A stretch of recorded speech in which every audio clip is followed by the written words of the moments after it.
If you think that to achieve success, you always have to work and strive to reach the highest possible level, this video is made for you. All influential and successful individuals have certain behaviors and thoughts that they will never change because adhering to these principles sets them apart from others in society. As a psychologist, I am constantly studying the lives of successful people and the psychological recommendations for having a more successful life in all aspects. You might be surprised if I told you that in order to be more successful, we need to know not only what we should do, but also what we should not do. I will draw on the book, The Art of Living, to better and more easily convey this concept to you. Make sure to watch this video until the end, as the final sentences form the most important part of our discussion. Some pilots are elderly and some are reckless, but there is no elderly reckless pilot. As an amateur pilot, I always have this sentence in mind.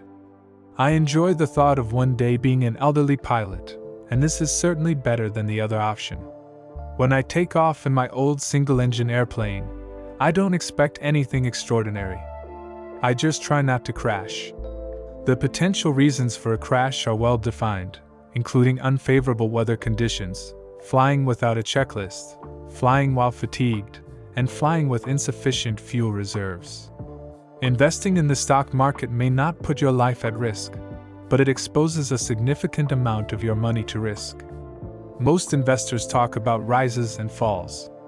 An upward trend refers to a situation where an investor consistently achieves positive results, while a downward trend refers to a situation where all investment results are negative.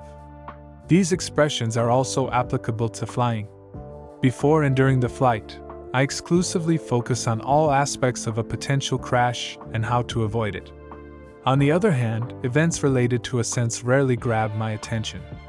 The grandeur of the snow-capped Alps, the formation of astounding clouds, and the taste that a sandwich has at that breathtaking altitude will all come in their time. When I put aside all the things about crashes, the signs of ascension will come on their own. Investor Charles Ellis suggests this approach to amateur tennis players. Unlike professional players who can almost precisely aim the ball with every stroke, amateur players make countless mistakes during a game.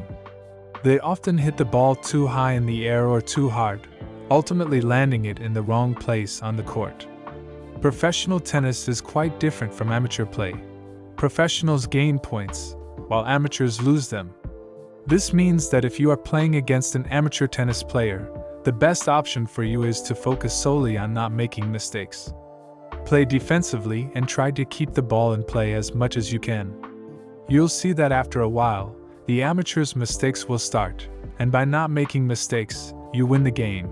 For 2,500 years, philosophers, theologians, physicians, sociologists, economists, psychologists, neuroscientists, and marketing executives have all tried to understand what makes humans happy. However, all the knowledge they have gathered on this matter is very insignificant. They tell us that social relationships play a significant role in this matter. These relationships help us feel purposeful. But when we ask what significantly negatively impacts a good life, we can clearly name them. If we are involved in addiction to alcohol, drug addiction, stress, long and distressing commutes, and a job we despise, we will likely be happy automatically. In the human mind, the idea of falling is always more real than ascending. Falling is like a palpable and firm rock, while ascending is like touching the air, less perceptible. Therefore, as much as you can, try to systematically eliminate the factors that cause your downfall from your life. Then, you will have a better chance of a good life. Of course, fate can intervene at any moment. For example, a meteorite might destroy your home, a war might break out, your child might drown, or your company might go bankrupt. You may think I've omitted a few cases, such as illness, disability, divorce, which can almost entirely change a person's life. However, several studies have shown that the impact of these factors diminishes much faster than we think. In the first months of injury, those who have been paralyzed, for example, pay almost all their attention to their disability, which is completely understandable, and naturally feel unfortunate. However, after a few months, their states gradually return to normal. Everyday issues capture a significant part of their mind once again, while their physical injury fades into the background. The same applies to divorce.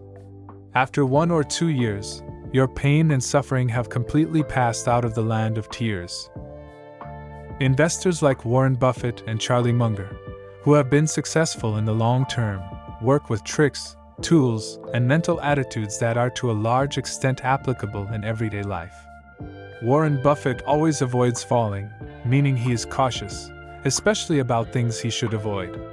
In other words, he focuses more on things he shouldn't do. Buffett says, "I've learned not how to solve complicated and difficult issues in business. I've learned how to avoid them, and you don't need to be a genius to do that." So, what conclusion should we draw from all of this? That a significant part of a good life is simply about avoiding folly, quick decisions, and common biases rather than striving for happiness and well-being. What enriches your life are not the things you add to it, but the things you remove from it.